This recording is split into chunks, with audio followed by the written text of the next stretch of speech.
Lítið regluverk og krafa hraðan og áhættusækni líkt og verið hefur í fyrirtækjum hér á landi eykur líkur á að siðblendingjar raðist í áhrifastöður hér á landi. Þetta meðan þess sem kom fram í fyrirlestri Nönnu Brím geðlæknis. Karin Kjartandóttir.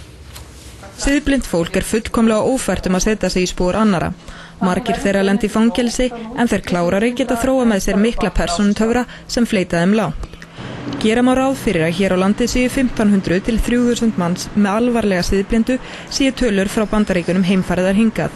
Í því fyrirtækjaumhverfi sem þróast yfir síðustu ár, það er að segja þar sem regluverk lítið og krafa áhættusækni og skjótar, jafnvel harðsvíraðar ákvarðanir, hefur siðblindu fólki orðið vel ágengt.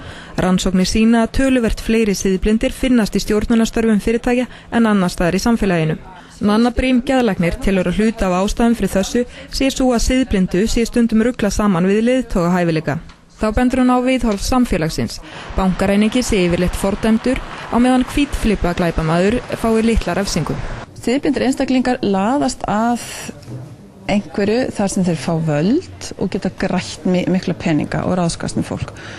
Og þar sem aðstæður eru svoleiðis og sérstaklega laða til þá að glæpum þar sem þeir vita svo sem alveg að það eru ekki miklar refsingar við, það er tiltölulega auðvelt að sleppa.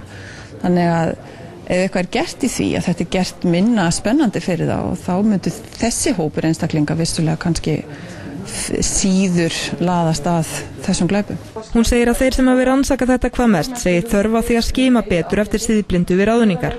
Margir séu sendir í persónuleika próf til að kanna hæfileika þeirra til að gegna mikilvægum störfum, svo sem lögreglumenn, en slíkt sé ekki gert þegar fólk eigi höndla með milljarða. Aukin þekking á einkennum siðblindu hefði mátt koma í veg fyrir mikinn skaða, til dæmis enronhneykslið.